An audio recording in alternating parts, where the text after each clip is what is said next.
Halo semua, Lin di sini. Selamat datang di Rekap Alur.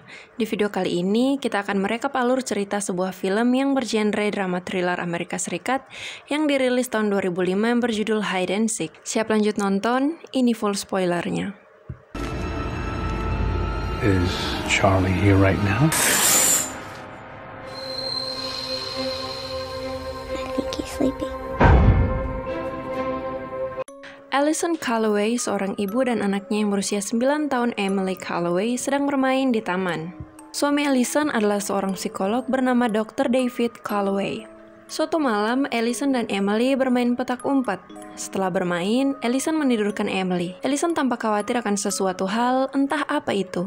David, suaminya, menanyakan apa yang ia pikirkan, tapi ia menolak membicarakannya. Kemudian, Allison pergi berendam di bak mandi. Sudah pukul 2 pagi, David bangun dan melihat Allison masih belum berada di tempat tidur. David pun pergi memeriksa kamar mandi dan menemukan Allison duduk di bak itu dengan berlumuran darah. Allison telah bunuh diri dengan memotong urat nadi lengannya. Di sana ada Emily yang berdiri di ambang pintu saat dia melihat David memeluk tubuh Allison dan menangis. Beberapa hari kemudian, Emily berada di rumah sakit anak-anak dan terlihat sangat depresi. David berbicara dengan teman di kantornya, Dr. Catherine, dan memutuskan bahwa akan lebih baik jika dia dan Emily pindah ke tempat yang lebih tenang untuk sementara. Dr. Catherine adalah seorang yang dekat dengan Emily. Dia memeluknya, mengucapkan selamat tinggal saat mereka pergi. Emily membawa kucingnya ke tempat baru mereka. David dan Emily akhirnya sampai juga di rumah baru. Terletak di area yang dikelilingi hutan dan sangat sunyi. Kedatangan mereka disambut oleh polisi setempat dan pemilik rumah. Saat sedang melihat-lihat, Emily tiba-tiba menghilang. Akhirnya mereka menemukan gadis kecil itu di dekat hutan yang sedang menatap sesuatu. Malamnya, Emily tidak makan apapun dan ingin tidur secepatnya. David mencoba menghiburnya, namun tampaknya gadis itu trauma dengan kematian ibunya. David lalu memberi Emily buku harian untuk menuangkan perasaannya, kemudian Emily mengucapkan selamat tidur kepada bonekanya bernama Alex. Keesokan harinya, David sedang membongkar barang-barangnya di ruangan belajar, sedangkan Emily bermain dengan kupu-kupu yang membawanya menuju hutan. Di ujung jalan, ia melihat sebuah goa. Saat David hendak mencarinya, ternyata Emily sudah kembali, tapi tidak dengan bonekanya Alex. Tak lama kemudian, David dan Emily pergi mengisi bensin. Saat sedang mengisi bensin, ia melihat seorang wanita sedang bermain dengan anak kecil. Berpikir bahwa gadis kecil itu dapat berteman dengan Emily, David memperkenalkan diri kepada mereka. Wanita itu bernama Elizabeth Young.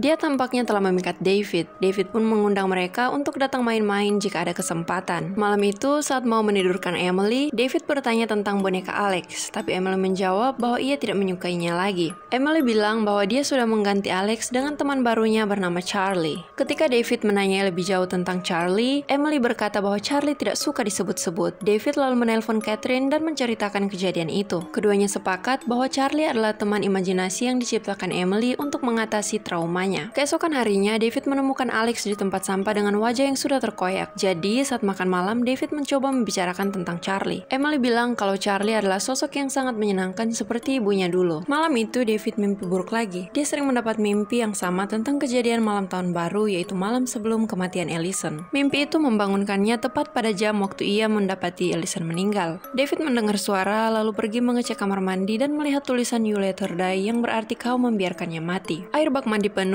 dan krayon Emily berserakan di sana. David berbalik dan melihat Emily di belakangnya, tapi ketika ditanya tentang hal itu, Emily bersikeras bahwa itu adalah perbuatan Charlie. It was Charlie.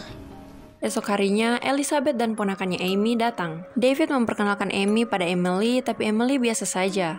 Saat mereka bermain, Amy sangat ingin menjadi teman, jadi Amy meminjamkan bonekanya kepada Emily. Sadisnya, ketika Emily mengembalikannya, wajah boneka itu sudah dirusak sebagaimana Alex. Emily memberitahu Amy bahwa dia tidak seharusnya berada di sini. Merasa takut, mereka pun pergi. Ketika David bertanya kepada Emily tentang Amy, dia menjawab bahwa ia tidak butuh teman baru dan bahwa Charlie saja sudah cukup. Kemudian Emily bermain di luar. Saat David mencuci piring, ia melihat seorang pria duduk di samping Emily, jadi David keluar untuk memastikan dan menjadi tahu bahwa itu adalah tetangga mereka bernama Steven. Mereka bercakap-cakap canggung, lalu David memperingatkan Emily untuk tidak berbicara dengan orang asing. Saat malam tiba, David mendengar Emily tertawa, tapi saat dia memeriksanya, Emily hanya sendirian. David bertanya apakah Charlie ada di sini. Emily menjawab bahwa dia baru saja pergi melalui jendela. David mencoba membicarakan Charlie lagi, tapi Emily mengungkapkan bahwa Charlie tidak menyukai David. David kemudian menulis semua itu di dalam jurnalnya. Kemudian, terlihat Emily sedang bermain petak umpet dengan Charlie. Emily keluar dari kamarnya dan melihat sekeliling untuk mencari Charlie, sampai kemudian ia menemukan pintu di balik lemari. Pintu itu mengarah ke bawah tanah. Dia pergi ke sana untuk mencari Charlie, tapi tiba-tiba lampu padam dan Emily berteriak ketakutan. David dengan cepat datang ke sana dan Emily bilang bahwa Charlie bersembunyi dalam kegelapan. Keesokan harinya, Elizabeth datang untuk makan malam. Emily tidak begitu menyukainya. Elizabeth mencoba berbicara dengan Emily dan memberikan beberapa buku untuk dibaca. Namun Emily berulah tak sopan dan menjatuhkan semua buku itu ke lantai. Melihat itu, David meminta Emily untuk pergi ke kamarnya. Tak lama kemudian, Elizabeth pun pergi.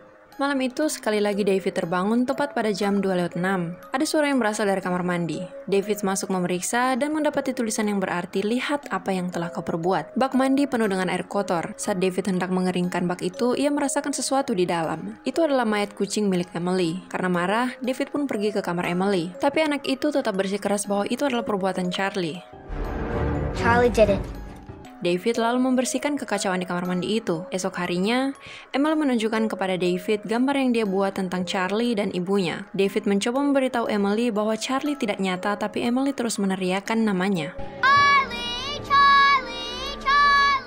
Hari itu, Catherine datang mengunjungi mereka. Catherine adalah teman baik David dan sangat dekat dengan Emily. Emily sangat senang ingin menemuinya. Catherine menyarankan David untuk membawa Emily kembali ke New York. David hanya bilang ia akan mempertimbangkan hal itu. Setelah Catherine pergi, David pergi ke kamar Emily dan melihat isi buku harian Emily yang berisikan gambar ibunya bunuh diri.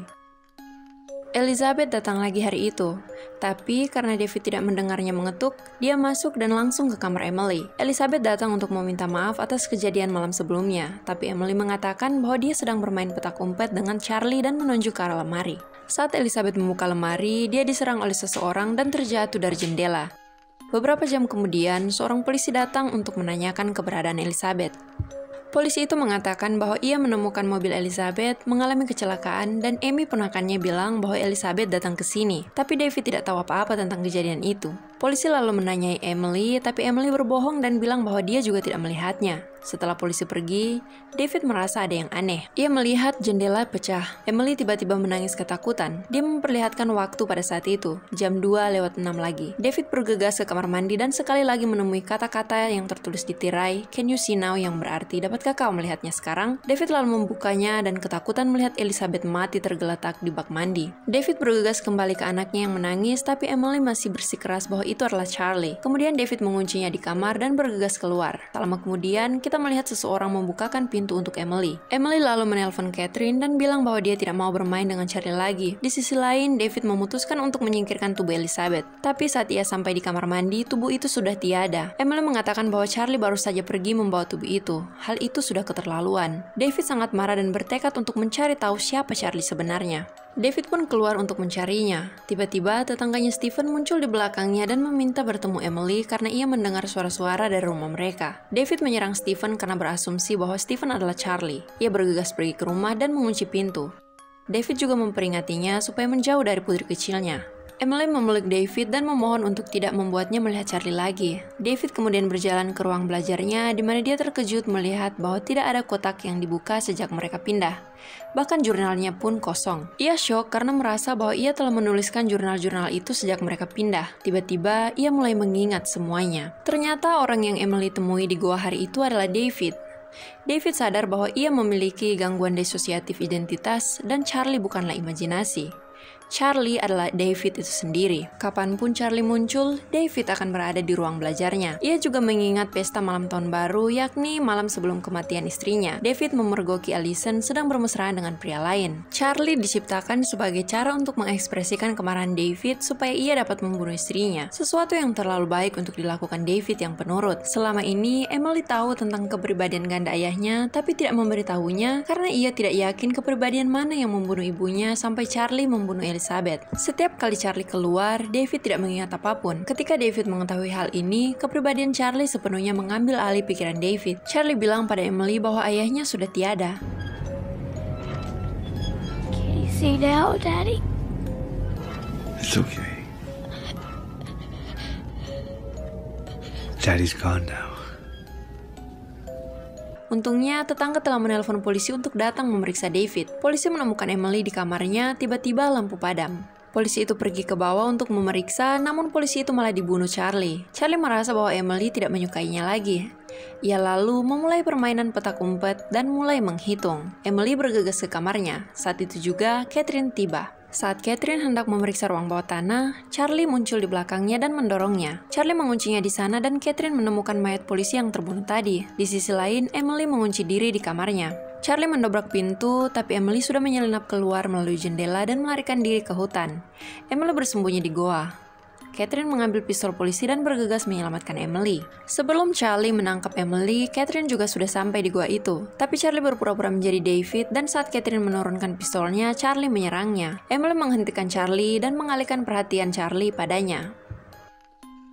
Ketika Charlie mendekati Emily, Catherine menghadangnya dan menembakinya sampai mati.